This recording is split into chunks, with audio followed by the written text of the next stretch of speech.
से महात्मा जी के दर्शन कराता हूँ जो ये यमुना स्वच्छ मिशन के लिए संघर्ष कर रहे हैं। बाबा जी का नाम लाल बाबा जी है और हम इन्हीं के बारे में जानने की कोशिश करेंगे कि ये यमुना जी के स्वच्छ के लिए कितना संघर्ष कर रहे हैं। बाबा जी कृपया करके आप बताइए कि आपने जो ये लिखा यमुना जी के 3 हत्यारे, नाला, नेता, भ्रष्टाचार, इसका मतलब क्या है? जी इसका बता रहा हूँ आपको। ये क्या है? यमुना जी है, सभी को दिख रहा है। हाँ। अब वो सामने देखिए। हाँ। वो नाला है।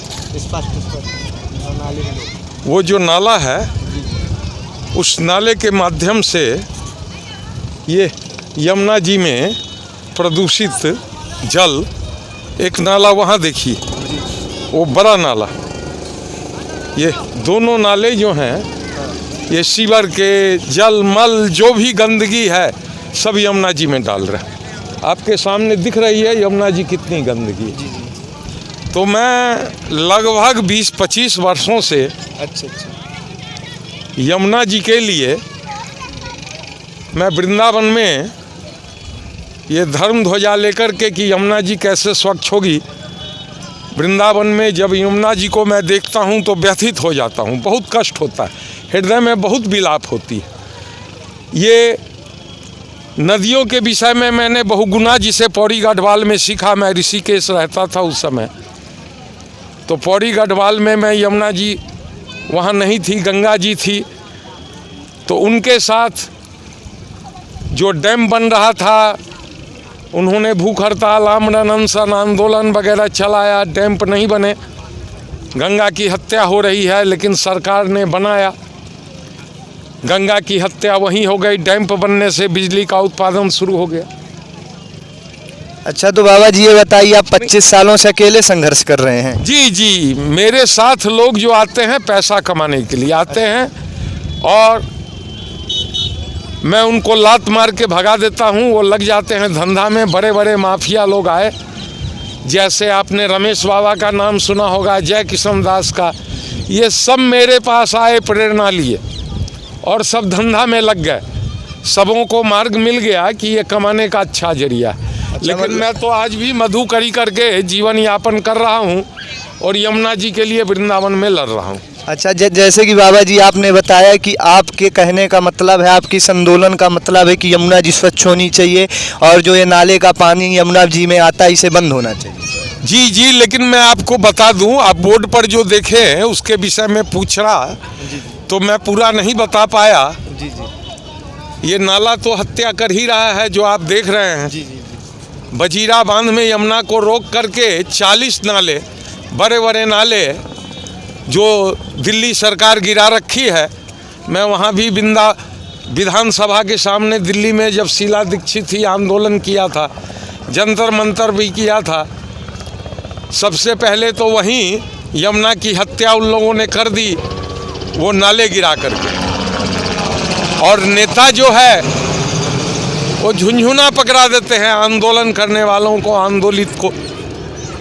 हम ये करेंगे, हम वो करेंगे। मतलब आपके साथ बाबा जी कोई नहीं आ रहा, ना तो नेता ना तो कोई सपोर्ट कर रहा है? साथ में मुझे जरूरत नहीं है, मेरी तो अभिलाषा है यमुना स्वच्छ हो जाए। साथ से हमें क्या मतलब है? हमारी आवाज़ आपके माध्यम से भी सरकार तक पहुंचेगी। आप जब मेरी आवाज़ को कैद कर रहे हैं तो उसे पहुंचाएंगे। तो ये जो नेता हैं, नाला तो हत्या कर ही रहा है गंदगी गिरा के, और गिरा रहे हैं ये नेता। और ये जो भ्रष्टाचार है, यमुना के नाम पर अरबों रुपया आ रहा है, नमामि गंगे के नाम पर आ रहा है, लेकिन फिर भी प्रदूषित है। तो आखिर ये पैसा भ्रष्टाचार में लिप्त हो जाता है। ये 3 मिसाल लेके मैं आपको बताया इस बोर्ड पर, इधर भी आप ध्यान से पढ़िए। हाँ, कुछ नेताओं के अच्छे दिन राजगद्दी मिली, कुछ नेताओं के बुरे दिन में राजगद्दी गई। यमुना जी के अच्छे दिन कब आएंगे? मतलब आपके कहने का मतलब है कि यमुना जी स्वच्छ होनी चाहिए। जब तक यमुना जी स्वच्छ होनी चाहिए, लेकिन ये भी सुन लीजिए, ये जो मैं क्यों लिखा हूँ। हेमा मालिनी चुनाव लड़ने आई, पिछले सरकारों का पोल खोलते हुए उसने सबसे पहले हेडिंग दिया, मैं जब जीतूंगी तो यमुना स्वच्छ करूंगी। मेरे सामने वचन दिया, यमुना का पूजन किया, और चुनाव जीतने के बाद भूल गई। दोबारा भी चुनाव जीत ली, यमुना को भूल गई। एमएलए का चुनाव हुआ, विधानसभा का श्रीकांत, यमुना यमुना यमुना करके उसने भी वचन दिया, यमुना का पूजन किया, सब कुछ किया, लेकिन चुनाव जीतते ही मंत्री बन गया, यमुना को भूल गया। तो मैं तो यही समझाऊंगा और समझूंगा और समझाऊंगा आम लोगों को कि कुछ नेताओं के अच्छे दिन आए, राजगद्दी मिल गई, वो राज भोग रहे हैं। कुछ नेताओं के बुरे दिन हुए भी कह रहे थे यही बात, उनकी राजगद्दी चली गई। लेकिन यमुना के अच्छे दिन कब आएंगे, इसी लालसा में मैं व्यथित हूँ। यमुना के किनारे स्वच्छ यमुना अभियान चला रहा हूँ। ये स्वच्छ यमुना अभियान मेरा उद्देश्य है जन जागृति, जन कल्याण, और लोगों को यहाँ भी घाटों पर मैं लोगों को बता रहा हूँ कि यमुना में गंदगी ना डालें, फूल वगैरह, हवन सामग्री वगैरह जो है सो ना डालें, यमुना को प्रदूषित ना करें, उसे पेड़ पौधे में डाल दें, खाद होगा। कोई मर गया, लोग